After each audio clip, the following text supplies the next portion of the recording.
ఇక్కడున్న మా యువకులకు తెలుసు, చదువు ఒక్కటే మన తలరాతను మారుస్తుంది,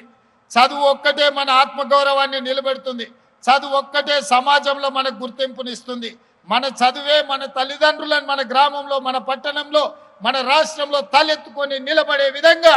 మన తల్లిదండ్రుల గౌరవం పెరుగుతుందని నేను పదే పదే ఈరోజు చెబుతున్నా. ఈనాడు మన ప్రభుత్వం వచ్చిన తర్వాతనే వివక్షకు లోనైన సమాజంలో విభజన కావించబడ్డ కులాల విభజనను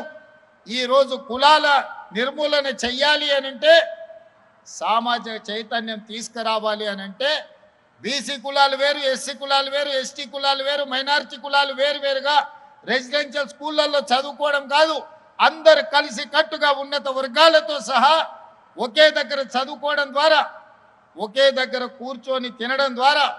కలిసి జీవించడం ద్వారా కుల వ్యవస్థను నిర్మూలించవచ్చని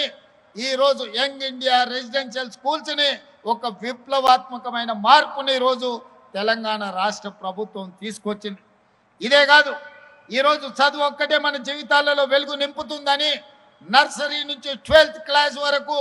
ఈరోజు సమూలంగా విద్యా వ్యవస్థను ప్రక్షాళన చేసి నర్సరీ నుంచి బ్రేక్ఫాస్ట్, లంచ్, ఈవినింగ్ స్నాక్స్తో సహా కాస్మెటిక్ ఛార్జెస్, డైట్ ఛార్జెస్ పెంచడమే కాకుండా నాణ్యమైన విద్యను ఈరోజు ప్రభుత్వ పాఠశాలల్లో, కళాశాలల్లో ఇవాళ అందించాలని ఈరోజు మనం ప్రయత్నం చేస్తున్నాం.